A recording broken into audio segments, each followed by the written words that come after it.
주님만이 나를 아시네. 내 모든 삶 주가 만지시네. 주님 앞에 예배하는 이에게 그 은혜를 부어주시리. 주님만이 온 땅의 소망, 내 삶 속에 유일한 자랑이라. 주님 앞에 기도하는 이에게 그 은혜를 부어주시리. 만왕의 왕 나를 기르시는 목자여, 내 모든 삶 주가 다스리시니 주님 뜻을 따르길 원하네. 오 주 한 분만 바라네. 주님만이 나를 아시네. 내 모든 삶 주가 만지시네. 주님 앞에 예배하는 이에게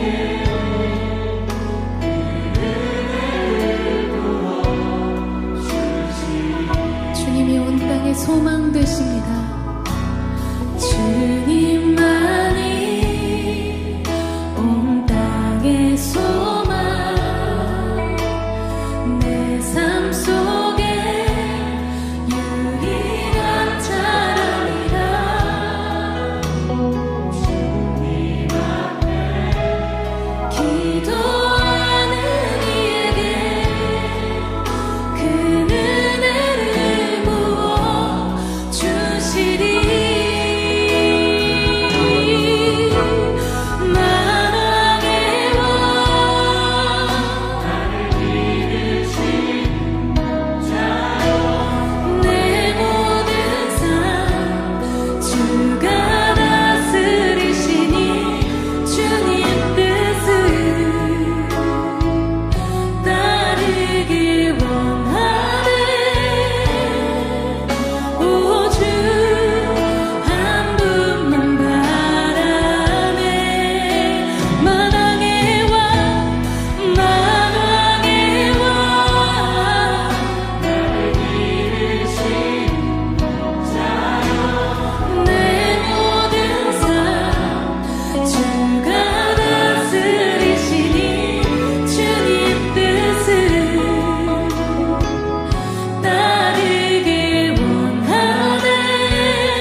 주님께서 우리를 부르십니다. 아멘. 가까이 생수의 근원 되신 주께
우리 함께 사도신경으로 우리의 신앙을 고백하겠습니다.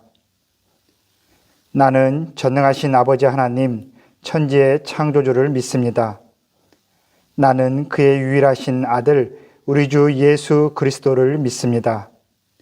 그는 성령으로 잉태되어 동정녀 마리아에게서 나시고 본디오 빌라도에게 고난을 받아 십자가에 못 박혀 죽으시고 장사된 지 사흘 만에 죽은 자 가운데서 다시 살아나셨으며 하늘에 오르시어 전능하신 아버지 하나님 우편에 앉아 계시다가 거기로부터 살아있는 자와 죽은 자를 심판하러 오십니다. 나는 성령을 믿으며 거룩한 공교회와 성도의 교제와 죄를 용서받는 것과 몸의 부활과 영생을 믿습니다. 아멘.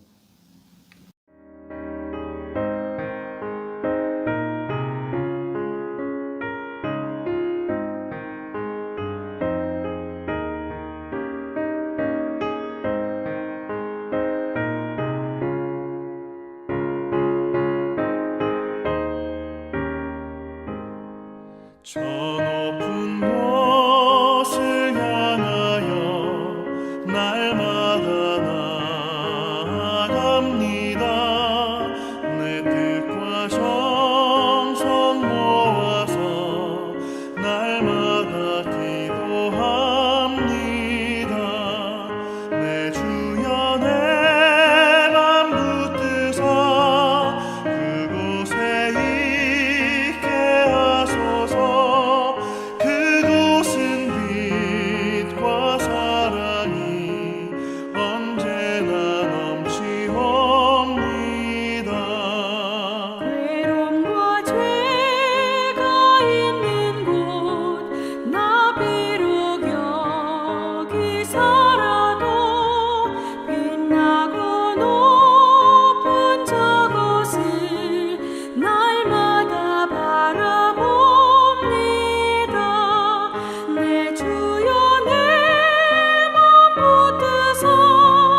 거기만 있사옵니다. 내 주여 내 맘 붙드사 그곳에 있게 하소서. 그곳은 빛과 사랑이 언제나 넘치옵니다.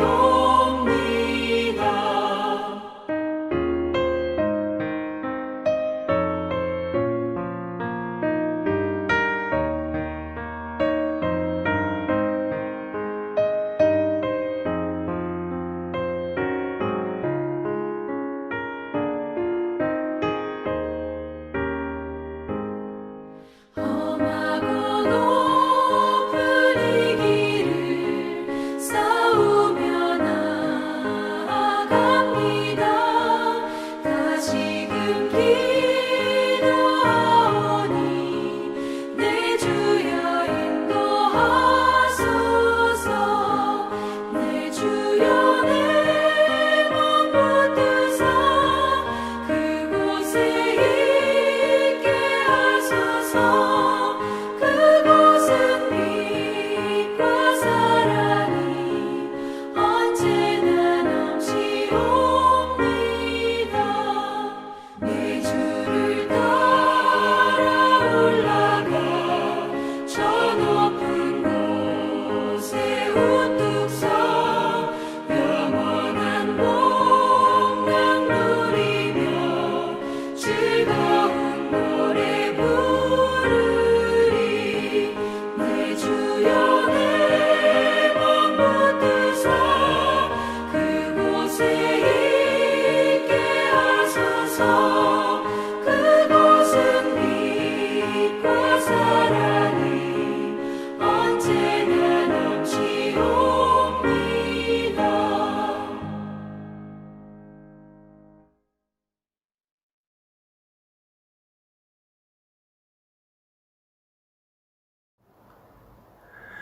사랑의 하나님, 코로나 바이러스가 급속도로 확산되어 창궐하는 이곳 인도에서도 우리 뉴델리 한인교회 성도들의 건강을 지켜주시고 이렇게 예배드리게 하심을 감사합니다.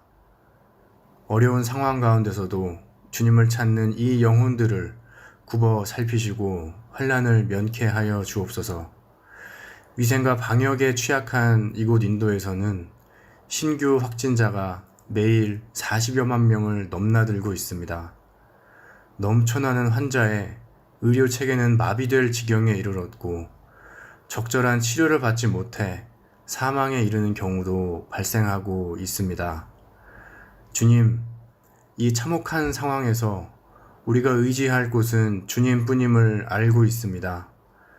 이런 때일수록 더욱 하나님만 바라보게 하시고 우리 모두가 선한 이웃이 되어 서로를 돕고 협력하여 함께 어려움을 극복하게 하시옵소서.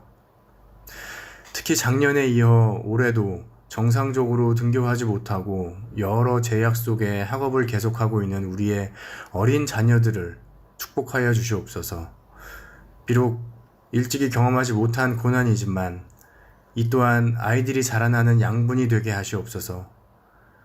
자유로운 교제의 소중함과 건강의 중요성을 깨닫게 하시고 위기에 대처하는 판단력과 고난을 극복하는 의지를 함양하는 기회가 되게 하옵소서. 무엇보다 모든 것 위에 역사하시는 하나님을 경외하게 하시고 주님이 주시는 고난의 의미를 생각하게 하시옵소서. 주님, 지금은 어느 때보다 우리 그리스도인의 역할이 중요한 때입니다. 이웃을 내 몸과 같이 사랑하라고 하신 말씀을 기억하오니 큰 어려움을 겪고 있는 인도인들에게 우리가 도움을 줄 수 있는 이웃이 되게 하시옵소서.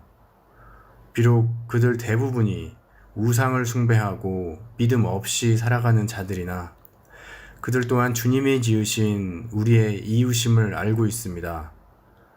우리의 도움의 손길이 그들에게 닿게 하시고 우리가 그들의 선한 이웃이 될 수 있도록 주께서 역사하여 주시옵소서. 주님, 그동안 우리가 우리의 힘으로 모든 것을 할 수 있다며 자만했던 것을 고백합니다.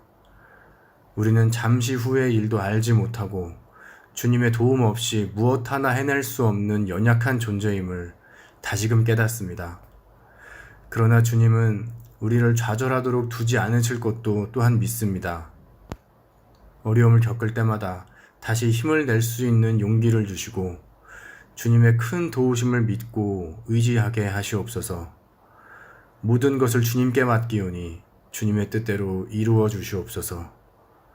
이 예배의 시간 우리가 주님의 말씀이 귀 기울일 때 우리의 마음 가운데 함께 하시고 우리의 찬양을 받아주시옵소서. 이 모든 말씀 예수님 이름으로 기도드렸습니다. 아멘.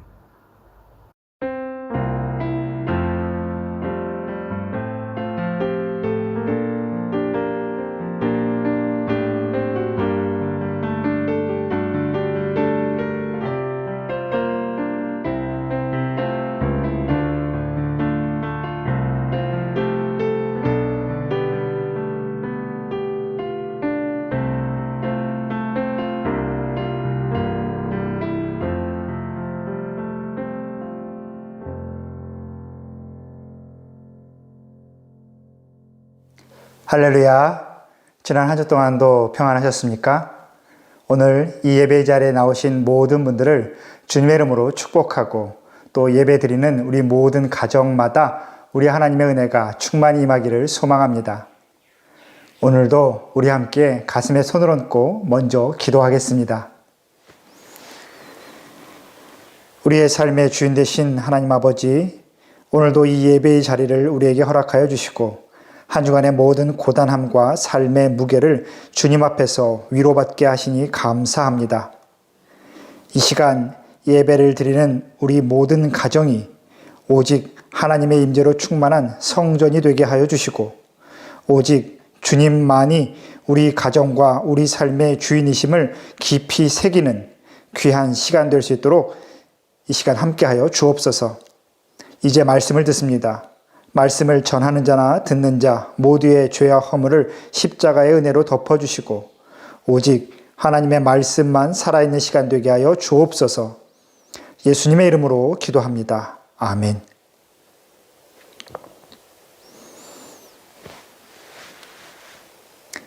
오늘 우리에게 주시는 하나님의 말씀은 마가복음 3장 13절부터 19절까지의 말씀입니다. 제가 말씀을 읽겠습니다. 또 산에 오르사 자기가 원하는 자들을 부르시니 나아온지라. 이에 12를 세우셨으니 이는 자기와 함께 있게 하시고 또 보내사 전도도 하며 귀신을 내쫓는 권능도 가지게 하려 하심이러라. 이 12를 세우셨으니 시몬에게는 베드로란 이름을 더하셨고 또 세베대의 아들 야고보와 야고보의 형제 요한이니 이 둘에게는 보아너게 곧 우레이의 아들이란 이름을 더하셨으며 또 안드레와 빌립과 바돌로메와 마테와 도마와 알페오의 아들 야고보와 및 다데오와 가나나인 시몬이며 또 가롯 유다니 이는 예수를 판 자더라. 아멘. 할렐루야. 이 예배의 자리에 우리 하나님의 은혜가 충만히 임하기를 다시 한번 축복합니다. 지난 3월 첫 주에 교회에서 여러분들에게 잠언 성경을 필사할 수 있는 그 책을 한 권씩 나눠 드렸습니다. 아마 처음 그 필사책을 받으셨을 때는 잠언 한 권, 그 31장쯤이야 한 달이면 충분히 끝나겠다라고 생각하셨을지 모릅니다. 하지만 막상 해보시니 어떠십니까? 어떤 분들은 오랜만에 펜을 쓰다 보니 팔에 근육통이 생기셨다라고 간증하셨습니다. 여러분, 실제 필사를 맞춰보시니 어떤 느낌이 드십니까? 여러 다른 신앙서적을 찾아서 보는 것이나 아니면 흥미있는 그 미디어를 찾아보시는 것보다 순수하게 그 말씀만 읽고 쓰는 것이 훨씬 더 마음의 안정을 주지는 않으시던가요? 저는 좀 그랬습니다. 여러 집중할 거리를 찾아서 그렇게 나름대로 생각을 정리하는 것보다 어쩔 땐 아무 생각 없이 그저 찬송을 계속 부르고 또 다른 좋은 강의나 책을 찾아보는 것보다 말씀만 그저 그렇게 아무 생각 없이 쓰는 것이 훨씬 더 마음에 평안함과 충만함을 주었던 그런 경험을 하게 되었습니다. 정말 그 말씀, 날 것 그대로의 그 감동이 그 어느 것보다 참 크다라는 것을 다시 한번 되새겨보게 되었지요. 주중에 한 남자 집사님께서 성경 필사를 완필했다고 저에게 인증 영상을 보내셨습니다. 아직 가족들이 인도에 오지 않아서 혼자 게스트하우스에서 지내시는 집사님이신데, 사실 정말 죄송스럽게 저는 그분이 이 성경 필사를 다 하시리라고는 기대하지 않았었습니다. 너무 죄송한데 그래서 더 감동이 크고 감사했습니다. 그리고 그 집사님께서 그 영상을 통해서 그 필사책을 쭉 열어서 이렇게 보여주시고 저에게 그 은혜를 나눠주셨는데 얼마나 그 세심하게 쓰셨는지 참 감동이 배가 되었습니다. 특히나 본인이 그 은혜를 받은 부분에 그 페이지에 나름대로 묵상을 기록한 그 부분들, 그러면서 저에게 안부를 전해주시고 이 코로나로 인한 비대면 예배가 빨리 종료되었으면 좋겠다, 다시 예배 가운데 만났으면 좋겠다라고 말씀하시는데 정말 마음이 찡하고 정말 크게 격동되었습니다. 그렇게 말씀하시는 그 집사님의 얼굴이 얼마나 아름답고 빛나게 보이는지 이렇게 말씀드리면 많이 궁금하실 텐데 제가 실명을 감히 언급하지는 않겠습니다. 우리 많은 성도님들께서 이미 성경 필사를 완료하셔서 저에게 인증사진을 보내주셨습니다. 하지만 열심히 하였으나 아직 마무리가 안 되신 분들도 계실 테지요. 특히나 우리 꿈이룬부, 청소년부 학생들도 함께 참여하는데 우리 모든 학생들 함께 끝까지 완료했으면 좋겠습니다. 20일까지 함께 해주시면 되고, 또 사진뿐만 아니라 우리 임지윤 집사님처럼 이렇게 인증 영상을 제게 보내주시면 더 크게 감동이 될 것 같습니다. 이미 사진으로 인증하신 분들도 영상을 다시 보내주셔도 참 감사하겠습니다. 사실 우리의 삶은 자의적이고 자발적인 선택에 의해서 이끌려 가고 있습니다. 모든 선택의 순간에 누구의 뜻도 아닌 내 자신의 의지, 내 자신만의 의지로 그 모든 것을 선택하고 또 이끌어 간다라는 것이죠. 솔직하게 말입니다. 그래서 우리는 내 자신의 그 인생의 결과에 누구를 탓할 수도 없고 또 어떻게 핑계를 댈 필요도 없는 것입니다.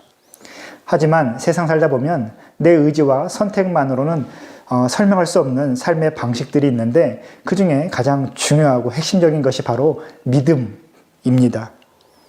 혹시 카일 아이들먼이라는 분의 그 팬인가 제자인가 라는 책 읽어보신 분 계십니까? 아직 못 보셨다면 한번 읽어보시기를 좀 추천드립니다. 우리는 선한 가치를 실현하고 싶은 그 종교적 열망을 넘어서 예수 그리스도의 삶을 통해 보여주시는 그 하나님의 사랑에 매료된 사람들입니다. 그래서 우리들은 믿음이 생기고 성숙의 과정을 거치면서 각자의 방식대로 하나님께 나아가는 그 삶을 살고 있지요. 카일 아이들만의 그 말처럼 팬은 그 본인의 의지대로 본인의 필요와 만족에 따라서 그 자리에 나아가는 사람들이고, 제자는 본인의 의지가 아닌 오직 그분의 뜻과 그분의 필요에 의해 그곳에 나아가는 사람들입니다. 그래서 누구나 예수님의 팬은 될 수 있지만 모두가 예수님의 제자가 되지는 못하는 것이지요.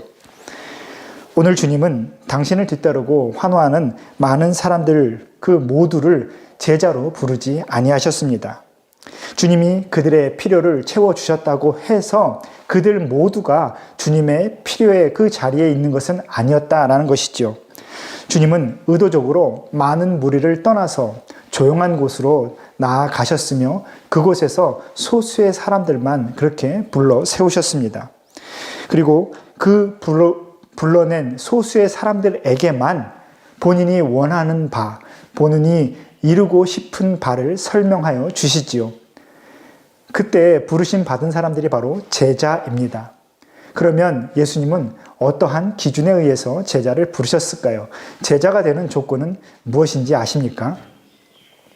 오늘 말씀 보시면 13절에 단 하나의 조건이 나와 있습니다. 바로 자신이 원하는 사람들, 자기가 원하는 자들, 그것이 바로 제자의 조건이었습니다. 여기서 원하다에 해당하는 그 단어 텔로에서 텔레마, 뜻이라는 명사가 나왔지요. 텔레마는 뜻, 의지를 나타내는 하나의 명사입니다. 그러니까 조금 이 말을 좀 풀어서 설명드리면 의지를 가지고 원하고 사랑하고 부른다라는 뜻이지요. 바로 그렇습니다. 우리 주님은 주님이 뜻하신 대로 주님이 원하는 사람들을 불렀고 바로 그 사람들이 주님 앞에 나아온 것입니다. 그래서 이 부르심의 유일하고도 절대적인 기준은 바로 우리 주님의 뜻, 바로 그거 하나입니다. 오직 주님의 주권에 달렸다라는 것이죠. 주님이 원하시는 자들을 부르셨다라고 하는 이 말씀에서 제자가 되는 데는 우리의 어떠한 조건이나 우리의 의지가 작용하지 못한다라는 것을 확실히 알 수 있습니다. 오직 주님께 모든 권리가 있는 것입니다. 그러면 도대체 그들의 어떤 면 때문에 그들을 부르셨을까? 그게 어떠한 객관적인 아니면 어떻게 우리가 가늠할 수 있는 기준인가? 그것을 한번 생각해 봐야 되는데 사실 그 부분에 대해서는 어떠한 언급도 성경에 나와 있지 않습니다. 다만 우리가 조금 추측해 볼 수는 있죠. 무엇이냐면 과거에 하나님께서 이스라엘을 하나님의 백성으로 택하실 때에 어떠한 기준을 따르셨는가? 그것을 통해서 우리가 조금 예수님의 이 부르심의 조건을 추측해 볼 수는 있습니다. 신명기 7장에 보시면 여호와 하나님께서 이스라엘을 당신의 보배로운 소유로 부르시는데 그 이유는 단지 하나, 그들이 모든 민족 가운데 가장 적고 약하였기 때문이다 라고 말씀하십니다. 분명한 것은 그 이스라엘 백성들이 어떠한 대단한 조건을 갖춰서가 아니었다라는 것이죠. 정말 이 모든 부분에서 가장 핵심적인 것은 우리 하나님의 택하심의 기준은 우리에게 있지 않다라는 것입니다. 혹시 기준이 있다라고 하더라도 우리의 좀 더 나은 모습, 우리의 좀 더 나은 어떠한 믿음의 자세, 태도, 아니면 하나님 앞에 예배하는 어떠한 삶의 특별한 방식들, 그 어떤 것을 가지고 있어서 우리가 주님께 택함을, 부름을 받는 것이 아니다 라는 것이 이 모든 것에 대해서 기억해야 될 우리의 아주 중요한 가치관입니다. 왜 그러냐면 지금 제자들의 모습이 그렇게 특별한 어떠한 조건을 갖추지 못했다라는 것이죠. 한번 생각해 보시겠습니까? 예수님이 어떤 분이신지 영적으로 먼저 분별하고 깨달은 사람들이 누구였을까요? 어떠한 존재들이었을까요? 네, 귀신 들린 사람들이 가장 먼저 예수님이 메시아, 하나님의 아들이신 것을 가장 먼저 알아봤습니다. 예수님이 누구신지 먼저 깨달아 아는 어떠한 특별함이 그 제자의 기준이었다면 아마 귀신이나 귀신 들린 사람들이 먼저 제자로 부르심을 받았을 것입니다. 아니면 인간적인 어떠한 열심이 우리 제자들에게 특별히 있었을까요? 아니요. 제자들은 그저 자신이 살던 동네에서 주님의 부르심을 받았지만 그 이후에 또 그 전후에 보시면 아주 멀리서도 특별한 징조를 따라서 예수님께 정말 수십 킬로, 수백 킬로, 수천 킬로를 걸어서 온 사람들도 꽤 있었다라는 것입니다. 자기의 집을, 고향을 떠나온 사람들 말이죠. 그러니까 어떠한 열성이나 열정만으로도 제자의 그 기준에, 그 반열에 들 수 없다라는 것이 정말 확실한 것입니다. 특히나 우리를 부르심에 있어서 우리 주님의 주권이 절대적이다라는 사실은 이 이후에 오늘 그 본문의 9절에서도 찾아볼 수 있습니다. 14절과 16절에 반복되는 구절, 이에 12를 세우셨으니, 바로 이 부분에서 세우다라는 동사에 우리가 주목해야 합니다. 이 세우다, 포이에오라는 이 동사는 사실 원래 뭔가를 만들다, 뭔가를 창조하다라는 의미를 갖고 있습니다. 70인 역의 그 성경의 버전으로 보시면 창세기 1장 1절에 태초에 이 천지를 창조하신다, 창조하다라는 이 단어도 바로 여기서 세우셨다, 세우다라는 단어와 동일한 단어이면서 이후에 주님이 우리 베드로와 안드레를 찾아가서 내가 너희로 사람을 낚는 어부가 되게 하리라 하셨을 때에 그 되게 하리라 라는 그 단어도 지금 이 포이에오와 같은 단어입니다. 그러니까 주님이 우리 제자들을 세우셨다라는 말은 그냥 직함을 주고 직분을 주고 그렇게 이름을 붙였다라는 말이 아닌 것이지요. 주님 스스로 그들을 창조하고 만들어 가시겠다라는 의지를 담고 그들을 부르신 것이었습니다. 주님은 제자들이 원래 가지고 있었던 어떠한 특별한 가능성에 주목하셔서 그들의 잠재력을 개발시킨 것이 분명히 아니었습니다. 아무것도 없는, 정말 그야말로 완전한 무의 세계에서 새로운 유, 그냥 유를 창조하듯이, 무에서 유를 창조하듯이 그저 아무것도 없는 데서 새로운 존재를 창조하시고자 제자들을 부르셨다라는 말씀입니다. 원하시는 자들을 주님 곁으로 따로 불러 세우신 것처럼 여러분, 오늘 저와 여러분을 그렇게 주님께서 따로 불러 세우고 계십니다.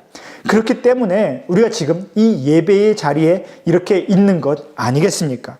우리가 원하고 우리가 정말 좋아하기 때문만이 아니다라는 것이죠.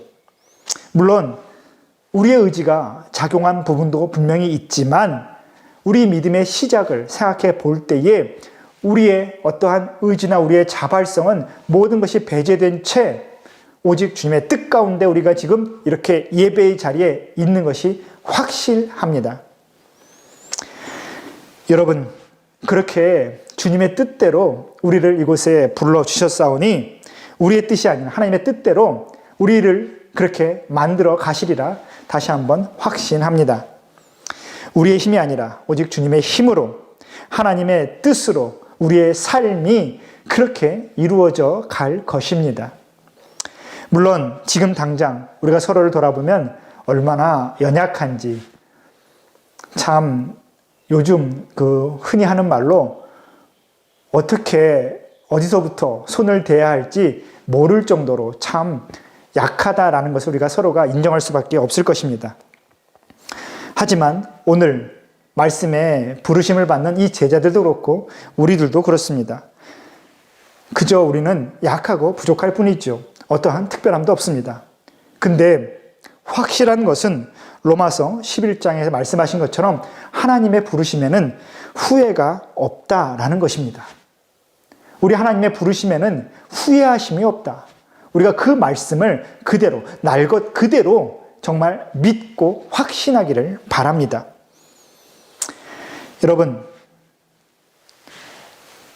우리 스스로 내 자신에게 너무 자책하거나 실망하지 않았으면 좋겠습니다.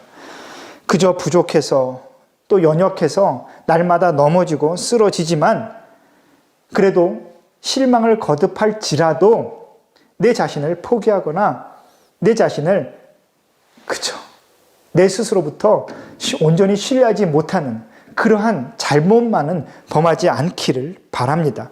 주님이 우리에게 원하시는 것은 최선인 것이지 최고가 아니다라는 것입니다.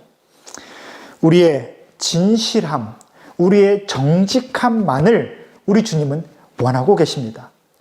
세상의 어떠한 조건이나 세상의 어떠한 계산됨이나 나만의 어떠한 계획으로 주님을 평가하고 판단하고 내 믿음의 방식을 결정하는 것이 아닌 오직 감추임 없는 그 정직함으로 우리 주님 앞에 나아오는 것을 우리 주님은 가장 원하고 기뻐하고 계십니다.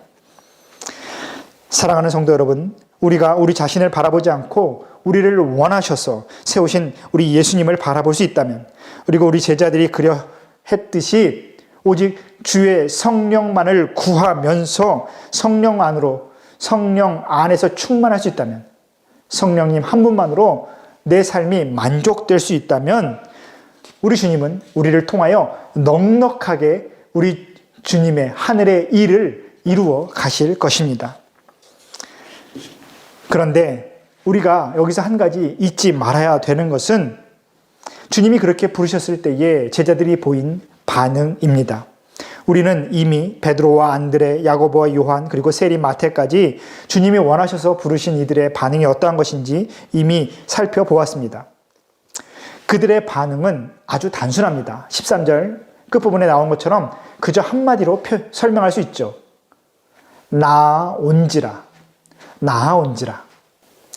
오늘 우리가 함께 보고 있는 이 마가복음 3장에는 두 종류의 나옴이 기록되어 있습니다. 이 3장에 처음 기록된 나옴은 바로 8절입니다. 8절에 나오는지라. 그리고 함께 읽은 13절 나온지라. 이 두 부분에 나옴이 기록되어 있다라는 것입니다. 우리말로는 같은 말이지만 헬라어로는 전혀 다른 단어입니다. 8절에 그 나오다라는 것은 에르코마이, 말 그대로 그냥 온다라는 의미입니다. 그런데 13절에 지금 나오다, 이 단어는 에페르코마이라고 해서 그냥 오는 것이 아니라 무엇인가로부터 떠나오다라는 말이죠. 누구가 어딘가로 왔다면 당연히 그냥 자기가 머물렀던 자리에서 떠나온 것이 당연하지만 이 동사는 그 떠나온 어딘가가 분명히 있었다라는 것을 우리에게 지목해 준다라는 것입니다. 그러니까 13절에서 제자들이 주님께로 나왔다라는 이 말 속에는 그들이 떠나온 곳이 있다라는 그 의미를 담고 있습니다. 주님께로 오기 위해서 그들이 버려두고 헤어지고 포기하고 온 어떤 곳이 그들에게 다 있다라는 말입니다. 바로 이것이 주님이 원하여 주께로 나온 12사람의 특징이었습니다. 그들은 모두 뭔가를 자신의 뒤에 남겨두고 그 자리에서 떠나왔습니다. 그리고 오직 주님 한 분만을 바라보고 새로운 곳으로 나아가지요. 그것이 바로 우리와 제자들을 구분하는 단 한 가지의 기준입니다. 저와 여러분도 마찬가지이지요. 우리가 참으로 주님을 따르는 제자이며 주님의 나라를 위해서 주님의 말씀에 순종하는 사람들이라면 우리는 매 순간 무언가를 포기하고 무언가를 내 뒤에 놔두고 주님을 향해 떠나올 것입니다. 그것은 어떤 사람에게는 종교적 신념이나 또한 삶의 가치관일 수 있습니다. 그리고 어떤 사람에게는 아주 오래된 삶의 습관이나 어떠한 태도일 수 있죠. 또한 어떤 분은 우리 예수님이나 제자들처럼 가족이나 또한 친한 친구일 수도 있을 것입니다. 기존의 관계에서 떠나 주님과 새로운 관계를 맺기 위하여 포기한 것이 분명히 누구에게나 있을 것이다 라는 말입니다.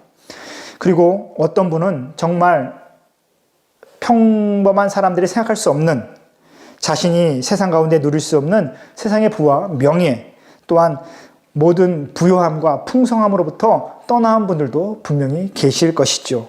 자발적으로 말입니다. 본문에는 주님이 우리를 부르실 때의 목적, 방향에 관해서도 분명하게 기록되어 있습니다. 여러분, 주님께서 12를 세우시는 것은 무엇을 위함이다 라고 설명하고 있을까요? 14절 보시면 크게 두 가지로 우리에게 가르쳐주고 계십니다. 먼저는 자기와 함께 있게 하시기 위하여 부르셨고, 또 하나는 바로 보내시기 위하여 부르셨다라는 것입니다.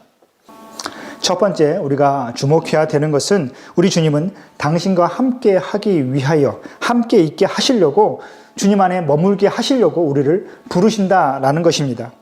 내가 필요로 하는 뭔가가 채워지면 주님께부터 잠깐 떠났다가 다시 뭔가 세상 가운데 필요를 느끼게 됐을 때 주님을 다시 찾아와서 재회의 기쁨을 누리며 그때마다 주님을 만나는데 급급한 것이 아니라 언제나 주님 곁에 붙어 있게 하시려고 우리를 부르신다라는 것입니다. 그래서 다른 것으로부터 완전히 떠나야 되는 것이죠. 왔다 갔다 할 수 없는 것이라 그 말씀입니다.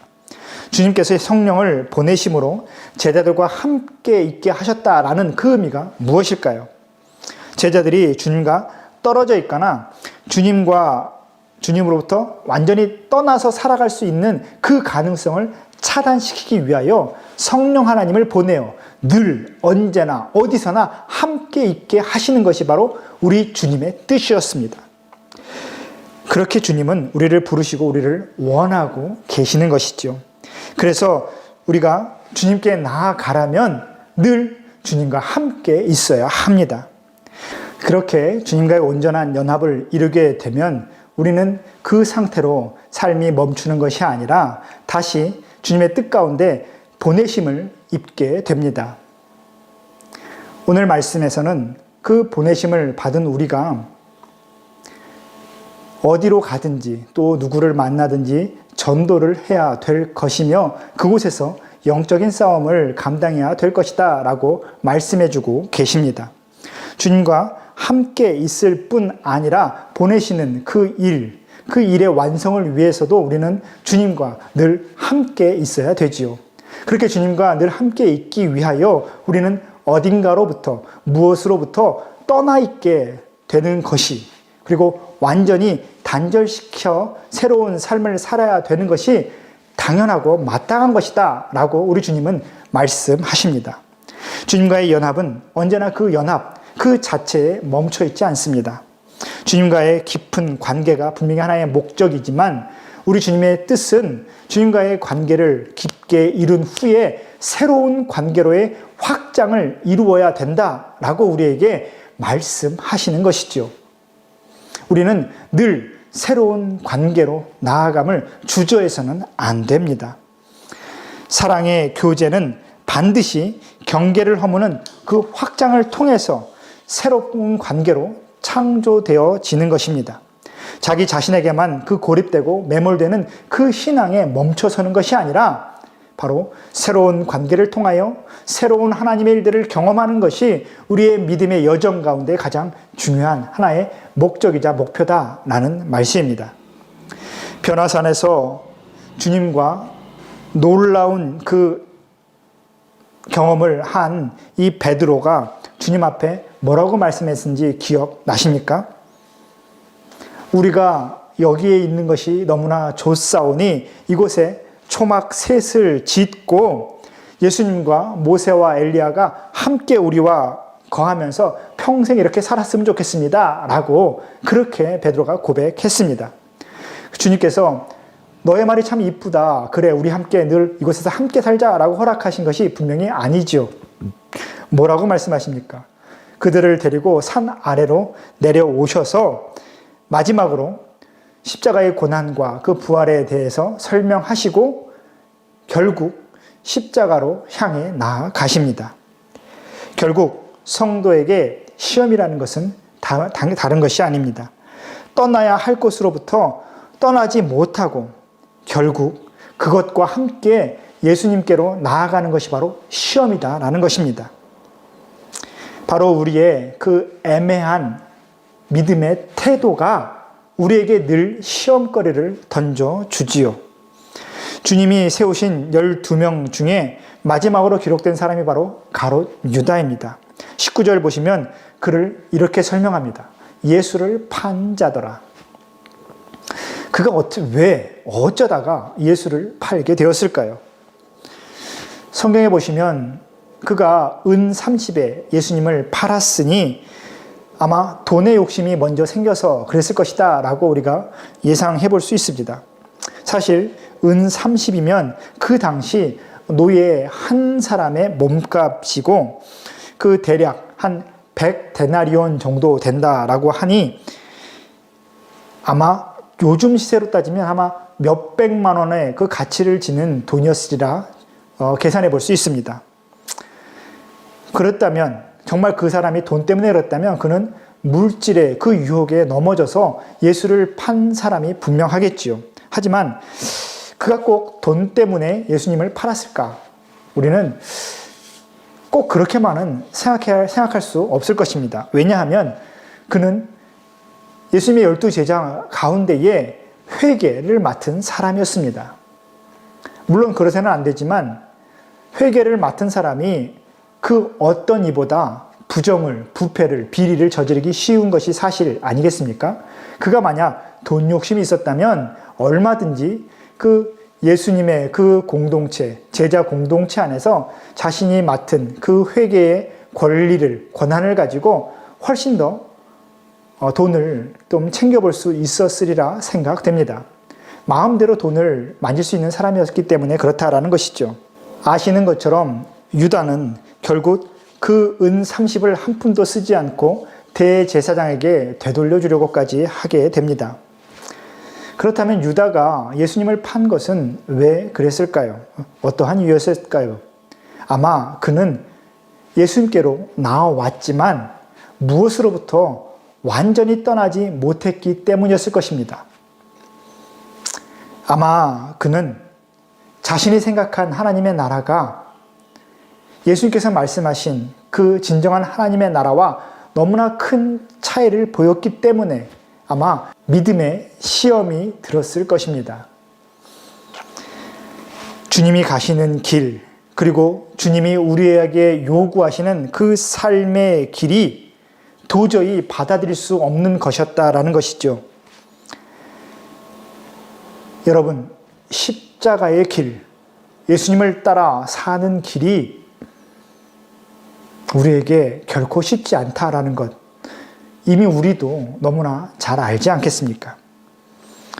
바로 떠나야 할 것으로부터 떠나지 못하고 그것과 함께 주님을 따르려고 했던 그의 삶의 태도, 그 삶의 자세가 그로 하여금 예수님을 팔고 믿음을 부정하게 만든 것이었습니다. 주님이 그런 유다도 부르셨다라는 것, 그리고 그 유다의 모습이 저와 여러분에게도 여전히 남아있다라는 것이 우리에게 참 안타까움을 주지만 그럼에도 불구하고 우리는 그 사실을 인정할 수밖에 없습니다. 그래서 우리는 매 순간 온전히 주님께 나아가기를 간절히 바라야 되는 것이죠. 유다도 제자들도 그랬듯이 주님께로 나아가는 것은 단 한 번의 기회로, 단 한 번의 결과로 모든 것이 끝나는 것이 아닙니다. 수없이 날마다 자기를 복종시킴으로써 우리는 한 발 더, 어제보다 오늘 한 발 더 주님께 나아갈 수 있는 것이죠.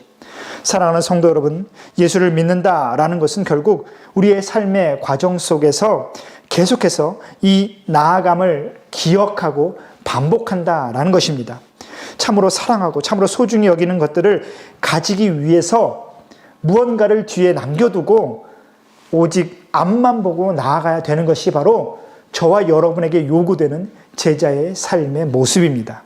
그렇기 때문에 우리는 늘 무언가를 뒤에 남겨두고 또 무언가로부터 떠나가는 삶을 계속 반복할 수밖에 없는 것이죠.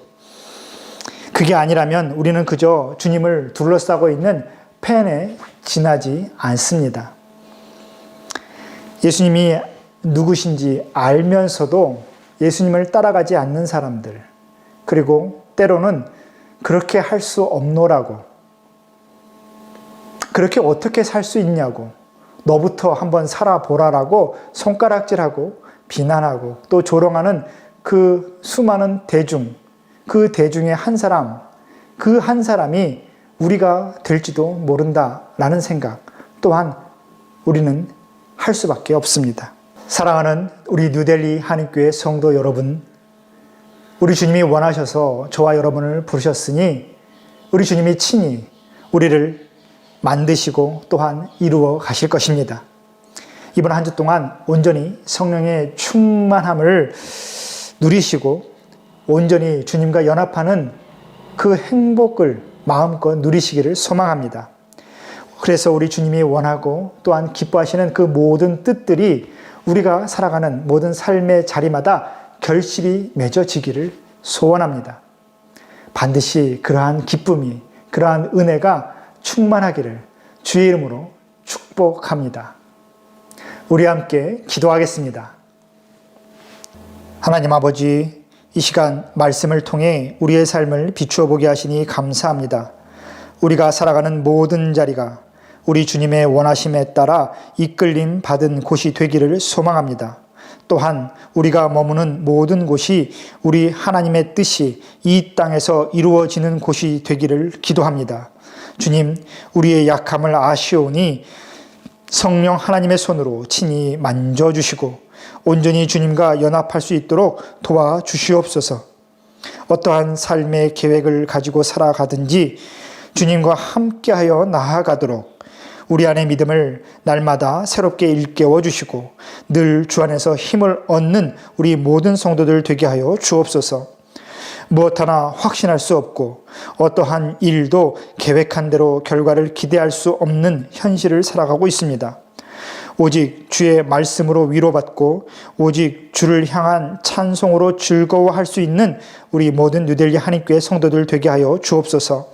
함께 하기에 더없이 화목하고 정말 세상에 없는 그 행복을 누리는 우리 모든 성도들의 가정이 되기를 간절히 소망할 때에 예수님의 이름으로 기도합니다. 아멘.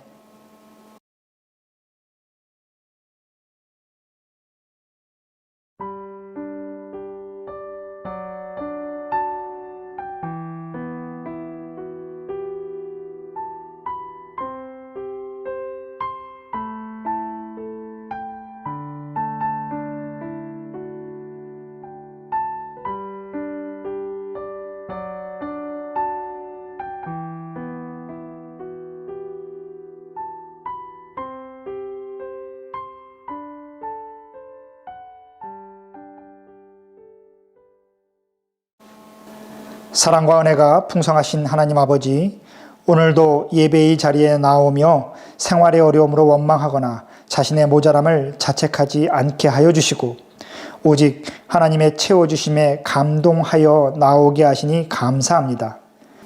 모든 생활의 필요를 채우시며 내 영혼의 부요함을 이끌어 주시는 우리 주님을 기억하면서 모든 생업의 자리에서 힘을 다하고 있는 우리 성도들을 주목하여 주시고 모든 성도의 가정마다 하늘의 풍성함을 마음껏 누릴 수 있도록 은혜를 내려 주옵소서. 또한 이 시대의 어려움과 아픔을 외면하지 않고 오직 받은 은혜대로 섬김의 자리를 감당할 수 있는 우리 모든 성도들과 우리 뉴델리 한인교회가 되게 하여 주옵소서. 예수님의 이름으로 기도합니다. 아멘.